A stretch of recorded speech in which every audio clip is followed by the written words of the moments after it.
saúde do tesouro das possibilidades humanas, fazem anedotário, leve e irônico.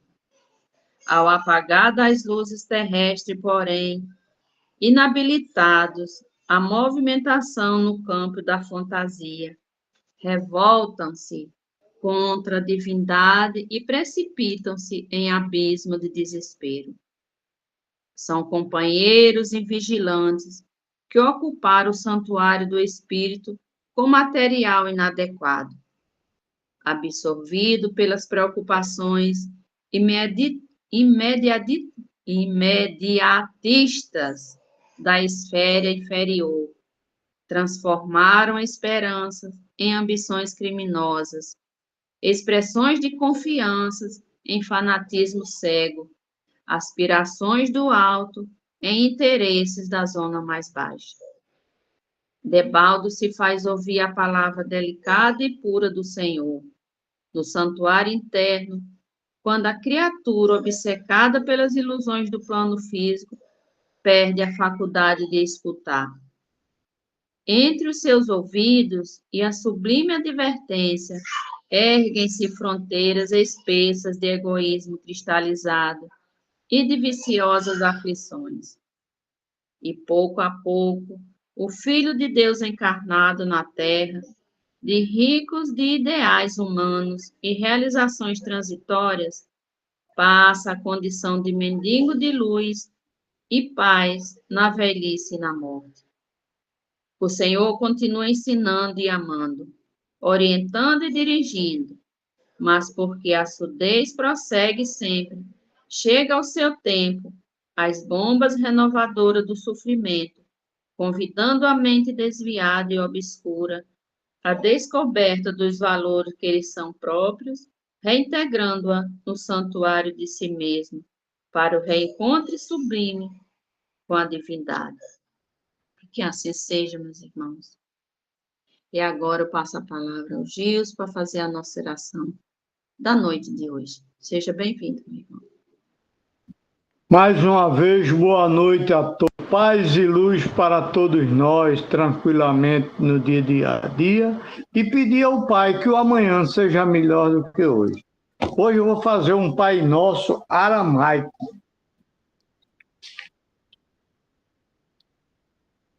Pai, sopro que amarga a vida, aquele que enche o mundo de luz e de som. Que a vossa luz nos ilumine e mostre o caminho sagrado. Vosso reino celeste se aproxima. Seja feita a vossa vontade em nossos atos, no céu e na terra. Dai-nos sabedoria para as nossas necessidades de cada dia. Afrouxai as amarguras que nos prendem e livrai-nos da culpa alheia. Não deixai-nos cair nas tentações. Nos livrai-nos e nos libertai do que nos afasta da verdadeira razão. Dai-nos voz, que tudo é força que nos move, a música que nos glorifica e a renovada a todo tempo, assim seja. Pai amado, recebe esta humilde prece, transformando em bálsamo e consolador para todos nós, encarnados, desencarnados, amigos e inimigos, para que possamos ter o Evangelho na noite de hoje com muita paz, muita perseverança e muita alegria no coração de todos nós. Que assim seja, eu passo a palavra a Francisco. E agora, Mestre Jesus, com os nossos pensamentos, os nossos corações elevados, pedimos a permissão ao nosso mentor da casa, Bezerra de Menezes, a nossa Mãe Maria Santíssima, e toda a egrégora de luz, para dar início ao nosso Evangelho, passando a palavra à nossa irmã Margot. Seja bem-vinda. Obrigada, Francisca. Boa noite a todos. Vamos ao nosso Evangelho nessa noite, Evangelho no nosso lar, nas nossas casas, para nos unir e nos conectarmos mais forte com o nosso Mestre Jesus, com a espiritualidade maior. Então, hoje, o Evangelho vem do capítulo 8, Bem-aventurados os puros de coração. E vamos ao item 8, 9 e 10 do subitem Verdadeira Pureza, mãos não lavadas. Vamos lá. Então, os escribas e os fariseus que tinham vindo de Jerusalém se aproximaram de Jesus e disseram: Por que vossos discípulos violam a tradição dos antigos? Porque eles não lavam as mãos quando tomam suas refeições. Jesus lhe respondeu: Porque vós mesmos violais o mandamento de Deus para seguir a vossa tradição. Porque Deus disse: honra teu pai e a tua mãe, e o que amaldiçoar a seu pai ou a sua mãe, morra de morte. Vós outros, porém, dizeis: qualquer um que disser a seu pai ou a sua mãe, toda a oferta que faço a Deus te aproveitará a ti, a ti, está cumprindo a lei. Pois é certo que o tal não honrará a seu pai ou a sua mãe. Assim é que vós tendes feito vão o mandamento de Deus pela vossa tradição. Hipócritas, bem profetizou Isaías de vós outros quando disse: esse povo me honra com os lábios, mas o seu coração está longe de mim. Em vão me honram, ensinando doutrinas e mandamentos que vêm dos homens. E chamando a si o povo, lhes disse: ouvi e entendei. Não é o que entra pela boca o que faz imundo o homem, mas o que sai da boca. Isso é o que faz imundo o homem. Então, chegando-se a ele, os discípulos disseram: os fariseus, depois que ouviram o que dissestes, ficaram escandalizados. Ele lhes disse: toda planta que meu pai não plantou será arrancada pela raiz. Deixai-os. São cegos e condutores de cegos. E condutores de cegos. E se um cego guia outro cego, ambos vêm a cair no abismo. E Pedro lhe disse: explica-nos essa parábola. Não. E respondeu Jesus: também vós outros estáis ainda sem inteligência? Não compreendeis que tudo que entra pela boca desce ao ventre e se lança depois num lugar escuso? Mas as coisas que saem da boca vêm do coração, e estas são as que fazem o homem imundo, porque do coração é que saem os maus pensamentos, os homicídios, os adultérios, as fornicações, os furtos, os falsos testemunhos, as blasfêmias. Estas coisas são as que fazem imundo o homem. O comer, porém, com as mãos por lavar, isso não faz imundo o homem. Está lá em Mateus, no capítulo 15, versículo de 1 a 20. Ao 9. Vamos agora. Enquanto falava, um fariseu pediu-lhe que jantasse em sua casa e Jesus, indo até lá, colocou-se à mesa. O fariseu começou então a dizer a si próprio: por que ele não lavou as mãos antes do jantar? Mas o Senhor lhe disse: vós outros fariseus, tende grandes cuidado em limpar o exterior do corpo e do prato, mas o interior de vossos corações está repleto de roubos e iniquidades. Como sois insensatos! Aquele que fez o exterior também não fez o interior? Está lá em Lucas, no capítulo 11, versículo 37 a 40. Vamos fazer um comentário, né? Nós vemos aqui que Jesus é questionado. Por que vossos discípulos não lavai vossas mãos antes de comer? E Jesus responde com outra questão. E vocês outros? Por que não cumpris os mandamentos? Porque está na lei de Deus que Honrai vosso pai e vossa mãe. Porém, nas vossas leis, nas vossas atribuições, no seu bem-querer, vocês dizem que o bem que vocês fizerem a Deus, as ofertas que vocês fizerem a Deus, já está inserido o bem que vocês devem fazer aos vossos pais. Né? Ele diz isso. Então, qualquer um que disser a seu pai ou sua mãe, toda a oferta que faço a Deus, te aproveitará a ti. Este está cumprindo a lei, pois é certo que não honrará a seu pai ou a sua mãe. Jesus faz também uma pergunta, porque eles cobram do mestre, porque ele não ensina aos seus discípulos a lei de Deus. A lei diz que deve-se lavar as mãos antes de você ingerir qualquer alimento. Porém, mestre, o Senhor não ensinou aos seus discípulos isso. E Jesus vem mais forte, né? E por que vocês são contra Moisés, que trouxe a lei do Pai, que diz que é para que vocês honrem pai e mãe, mas vocês colocam em segundo plano? Vocês colocam que qualquer oferenda, qualquer oferta que vocês fizerem a Deus, sabe lá qual é essa oferta? Já estão cumprindo com a obrigação com o pai e com a mãe. Por isso que Isaías disse: esses homens me honram com os lábios e não com o coração. E aí o rabino se recolhe, né? Diante desse questionamento, mas nesse interim, outro vai e faz-lhe um convite. Temos aqui ainda o questionamento de Pedro. Já ia antecipar, mas aqui tem o questionamento de Pedro. Quando Jesus diz, toda planta que meu pai não plantou será arrancada pela raiz. Deixai os cegos, deixai-os, são cegos condutores de cegos. E se um cego guia outro cego, ambos vêm a cair no abismo. Pedro pergunta, Senhor, explica-nos essa parábola.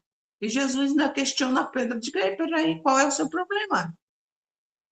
Você não entendeu que um cego conduzindo outro cego, ambos estão desorientados, estão perdidos, não conhecem absolutamente o caminho qual vão caminhar, a estrada que estão seguindo, aonde pretendem terminar, aonde pretendem chegar, eles vão cair ao abismo. Porque o cego não tem condição nem de andar sozinho. Quanto mais conduzir, vamos dizer aí, uma multidão, que ele se refere aos fariseus, conduzindo multidões, mas eles são cegos. E todos esses cegos que seguem essas palavras dos fariseus, porque não é a lei de Deus, vão se perder. Eles estão perdidos e vão se perder. E você, Pedro, ainda não entendeu nada disso? Quer dizer, o que é que lhe falta? Está lhe faltando inteligência, compreensão? E aí ele explica tudo isso, né? Que o que entra pela boca não contamina o corpo, mas o que sai da boca. Porque o que sai da boca vem do coração. A gente costuma dizer, fulano fala isso, isso, isso. Por que fulano fala isso? Porque o seu coração está cheio do que ele fala. Nós proferimos o que nós temos dentro de nós, lá na nossa alma. Nossa mente está cheia, nosso coração está cheio do que a carga que traz o nosso espírito. E a gente vai trabalhar em cima do que o nosso espírito está, se nós não nos melhorarmos, se nós não enxergarmos a verdade que Deus quer para nós. Nós temos leis sociais, leis dos homens que precisamos cumpri-las. Essas leis são as leis mutáveis, conforme nós vamos crescendo, evoluindo, a sociedade vai crescendo e também evoluindo, essas leis vão se transformando. Alguns anos atrás, nós tínhamos aí o duelo, ofendeu a honra, então nós vamos ao duelo. Nós ainda temos duelo mascarado, né? Mas antigamente você ofendeu um ao outro, então nós vamos duelar. E desse duelo alguém teria que morrer. Essa era uma compreensão da justiça, das leis daquela época. Hoje, graças a Deus, a gente não tem isso. A justiça, se souber de uma disputa entre uma vida e morte de alguém, vai-se atrás e vai levantar todo um processo, todo um julgamento para que se chegue a uma conclusão, uma sentença, e ali se delibera danos a um, né? E, quem sabe, de repente, proventos a outros. Mas a gente precisa estar ciente de que nós estamos evoluindo e que a única lei que não sofre alteração são as divinas. Hoje à tarde eu disse uma coisa que é a mais pura verdade. Antes deste mundo existir, essas leis já existiam. Então, só chegaram para nós para que nós nos adaptemos a ela. Porque Deus quer que nós cumpramos a sua lei, mas que cumpramos conscientes do que estamos fazendo é o melhor para nós e para o nosso próximo. Nós precisamos limpar o nosso coração.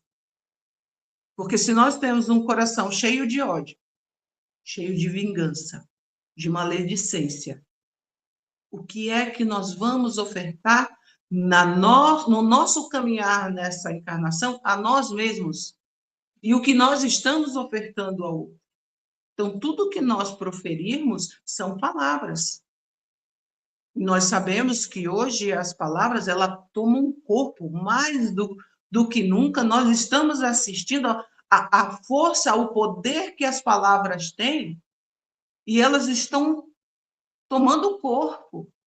A semana passada, semana retrasada, eu acho, eu vi uma palestra de Divaldo, a primeira que ele teve depois que ele saiu do hospital, e ele diz que ele lutou com um câncer. Ele lutou e ele conversava com suas células, para que elas se modificassem, para que elas não se multiplicassem, e que uma saudável engolisse uma célula que não tinha a mesma composição saudável das outras. E isso, em tempo muito curto, ele estava bem. Ele não sofreu nada, as medicações que ele teve que tomar, ele não teve nenhum efeito colateral. É um homem de 97 anos.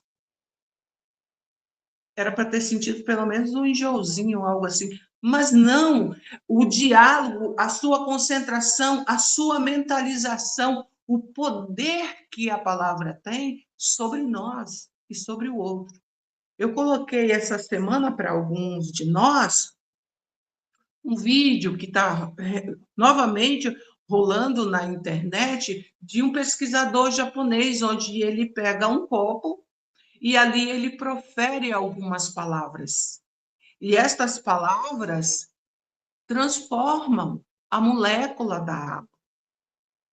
Quando ele fala palavras boas, doces, maravilhosas, o cristal de gelo, como apresenta, o cristal de gelo ele tem uma aparência iluminada. Já quando ele profere palavras feio, ódio, vingança, aquela molécula sofre transformações e aparência física. É horrível. Ela é feia demais. Se eu tiver, eu vou procurar e aí eu coloco no grupo para que todos possam assistir. Existe um outro teste que se fez com uma planta. A mesma plantinha, acho que eram 2 pezinhos de feijão, cada um no vasinho. E aí, todo dia, ele ia para uma plantinha e dizia que ela era linda, que ela era maravilhosa, que ela era saudável, que ela... E a outra, todas duas com os mesmos nutrientes, com a mesma quantidade de água. E aí ele ia para outra e dizia: você é feia, eu lhe odeio, eu não gosto de você. E com o passar do tempo, a planta que recebia toda a positividade, ela foi crescendo e muito bonita, suas folhas eram belas. A outra era muito feia, raquítica, quase seca, com folhas, as folhas não ficavam esverdeadas, elas ficavam negras. Então, se nós fazemos isso a algumas moléculas de água, a uma planta, o que é que nós não fazemos ao outro? Nós não podemos nunca esquecer. Por pior que seja a pessoa, ela é tão filha de Deus quanto nós. Por mais que nós não gostemos, por tudo, por todas as trapaças, nós dizemos impropérios, mas nós temos que voltar atrás. Quando a gente erra e volta atrás, nós deixamos um rastro iluminado por causa do arrependimento. E não podemos esquecer do que Pedro disse. O amor cobre uma multidão de erros, de pecados. Então, se eu erro, mas eu tenho a consciência de que eu devo acertar o mal que eu fiz, aquilo ali já se transformou. Aquilo já não é mais o momento em que eu joguei a minha energia negativa. Então, eu preciso estar sempre vigiando as minhas palavras. Eu preciso limpar o meu coração, a minha mente, porque se eu estiver nesta vigília, desta boca não sairá veneno. E eu não receberei veneno, porque eu vou receber o que eu der. E ninguém dá nada, aliás, ninguém não dá aquilo que não possui. Tudo o que nós ofertamos é o que nós temos. Se eu hoje não tiver amor, eu posso trabalhar. Eu sei que eu tenho amor, porque eu sou filha de Deus. Então, todos nós temos amor porque somos filhos de Deus. Eu posso não estar trabalhando para que ele abunde, mas eu posso fazer isso a partir de agora. Trabalhar esse amor dentro de mim para que ele habite o meu coração e que ele transborde através das minhas palavras. É isso o que Deus espera de cada um de nós. Eu vou ler o item 10. Porque depois eu vou fazer uma leitura do livro Vinho de Luz para a gente completar. Isso, tá? Os judeus haviam desprezado os verdadeiros se apegarem à prática dos regulamentos estabelecidos pelos homens, fazendo de sua prática rígida caso de consciência. Qualquer ensinamento, ainda que fosse de compreensão simples, tornava-se complicado por causa das exigências formais exteriores. Como era mais fácil seguir esta prática do que realizar a reforma moral e íntima, isto é, lavar as mãos do que limpar o coração, os homens se iludiam a si mesmos e acreditavam estar quites para com Deus. Então, a partir do momento em que alguém cria uma nova regra dentro da lei de Deus, e para mim ela se torna mais confortável, e eu passo a utilizá-la, eu não estou fazendo o que Deus deseja que eu faça. Eu não estou seguindo as leis de Deus. Eu estou, sim, acomodada na preguiça de fazer a minha reforma íntima. Então, eu deixo passar usando aquilo que faz alegre o meu ego. Porque a gente precisa lembrar que as leis de Deus foram mudadas pelos fariseus para o bem-estar. No entanto, que eles eram tão ricos e diziam que a riqueza deles era para que eles pudessem representar a Deus. Como eles eram os representantes de Deus, aquela riqueza justificava. Justificava. Tem uma parte linda, para quem não leu, eu aconselho demais ler o livro Maria de Nazaré, onde o sacerdote Azedamoá vai conhecer Maria, ainda menina. Ele vai conhecer Maria, e Maria, se eu não me engano, está com 4 anos, 5 anos. Aquela criança, suas palavras são tão divinas e tão fortes. Esse sacerdote, ele tem momentos de pranto pelo poder da palavra daquela criança que toca a sua alma. E ela fala de rico, e ela fala de pobres, e ela fala da lei de Deus. Este homem sai de Nazaré, retorna a Jerusalém transformado pelas palavras que aquela criança deu a ele. E ele, na certeza absoluta que aquela menina seria, sim, a mãe do Cristo que viria a nascer. E ele tinha um zelo por Maria até que ela, entrasse esqueci o nome agora, para o templo, para estudar, para trabalhar lá. E ele mudou o seu comportamento. A sua riqueza material já não pertencia mais a ele. A riqueza material daquele homem agora era daqueles que precisavam, porque ele absorveu e disse: essa riqueza que Deus me deu é para que eu possa administrar para os meus irmãos que não têm.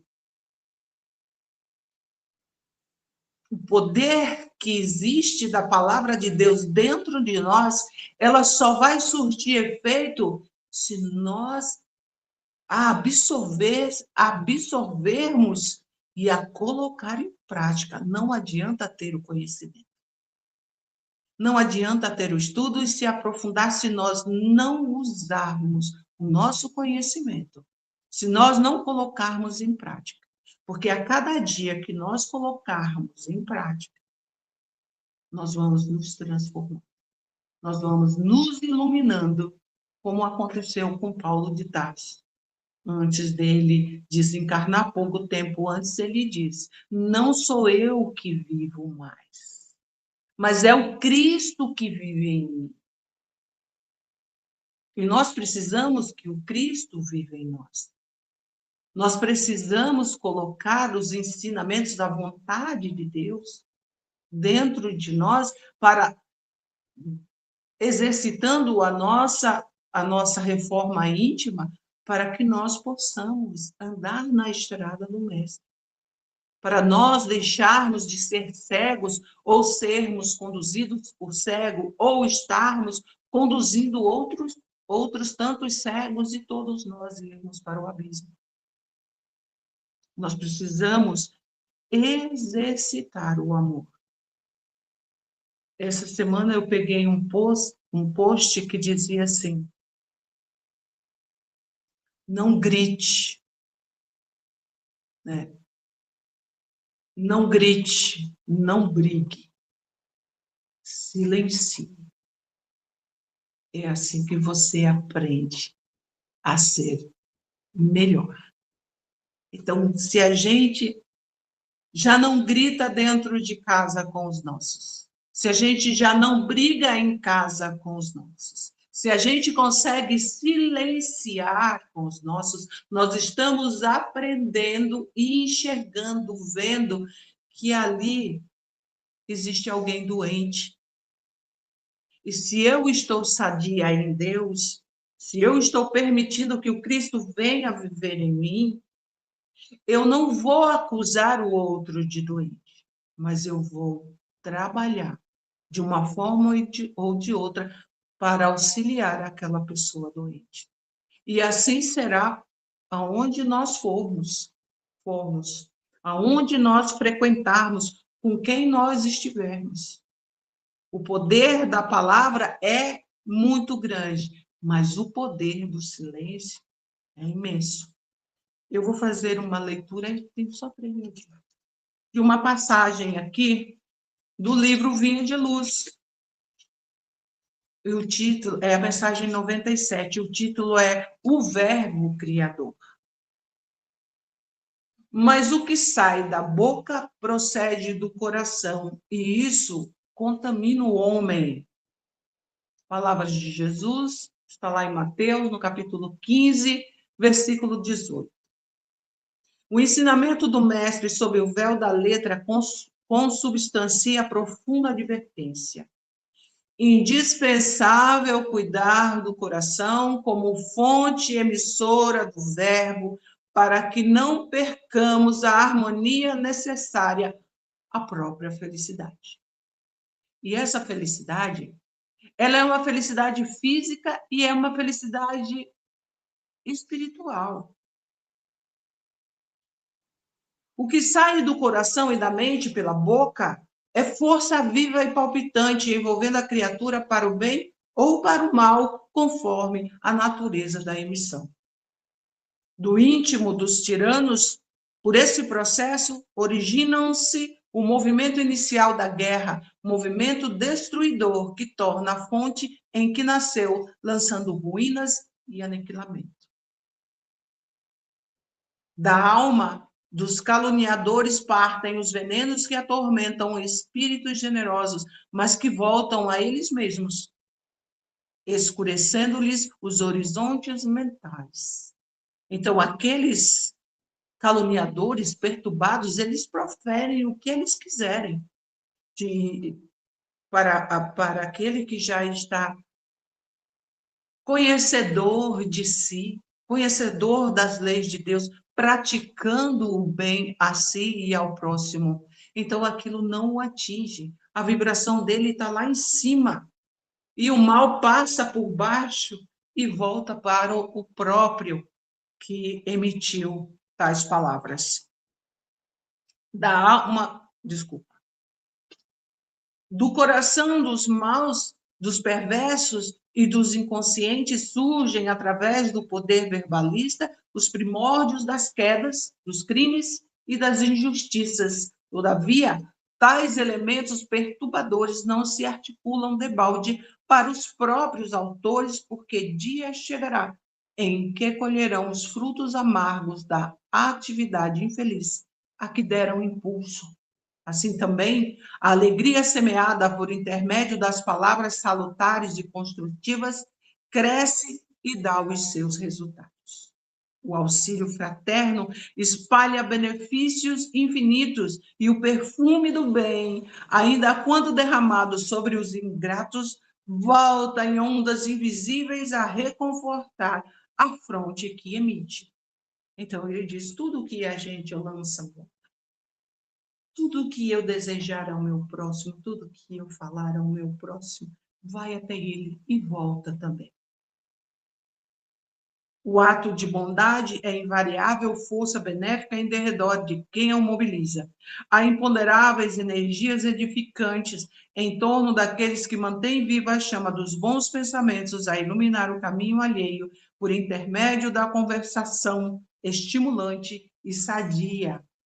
Os elementos psíquicos que exteriorizamos pela boca são potências atuantes em nosso nome, fatores ativos que agem sob nossa responsabilidade em plano próximo ou remoto, de acordo com as nossas intenções mais secretas.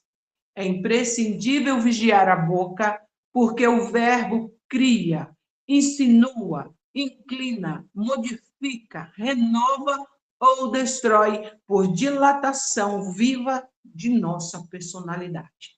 Em todos os dias e acontecimentos da vida, recordemos com o Divino Mestre de que a palavra procede do coração e por isso mesmo contamina o homem.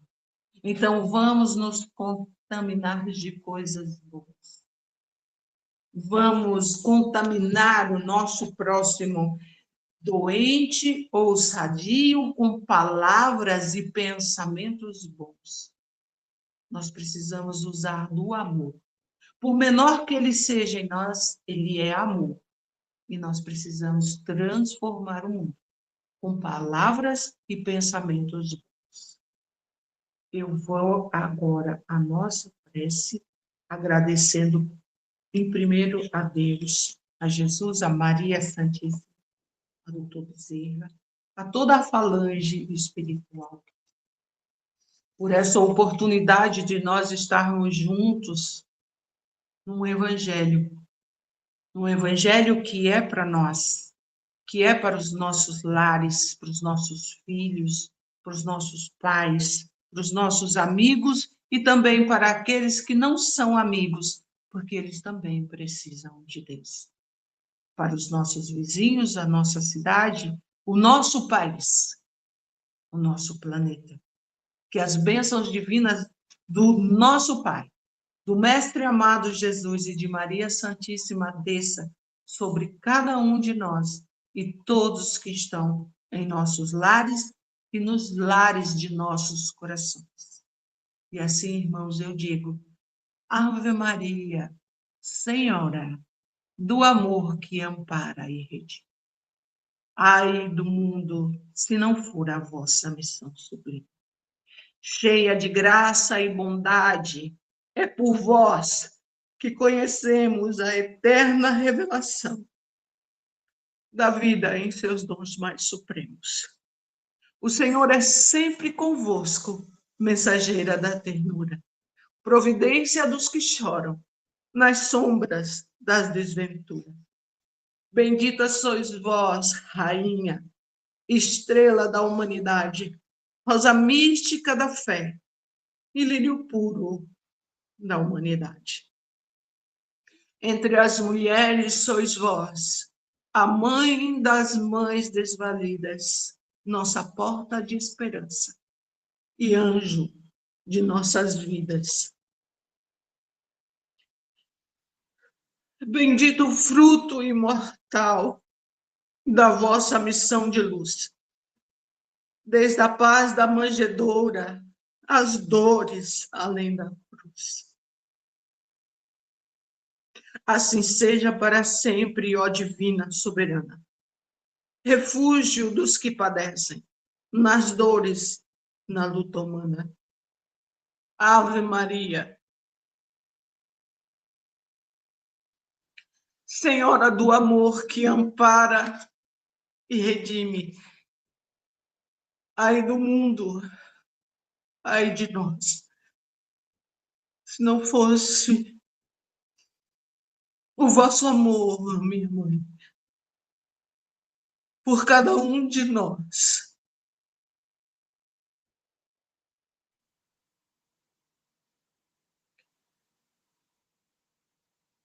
Da sua missão sublime. Ai de nós, se não fora a vossa missão cumprida, como dissestes. Faça-se em mim, segundo a vossa vontade. Que assim seja para sempre.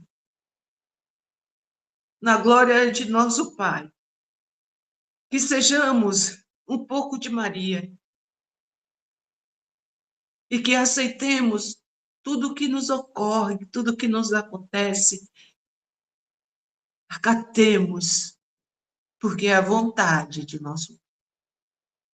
Que assim seja, meus irmãos. Que Deus nos abençoe, que Jesus nos guarde, que Maria nos ampare, hoje, amanhã e sempre. Que assim seja. É contigo, Francisca. Graças a Deus, muito obrigada, minha irmã. Obrigada, Senhor, por mais essa oportunidade. E aqui pedimos a sua permissão, amado Mestre Jesus, a toda a Grégora de Luz, ao mentor da Casa Bezerra de Menezes, para dar por encerrado o nosso Evangelho diário. Boa noite a todos e até amanhã.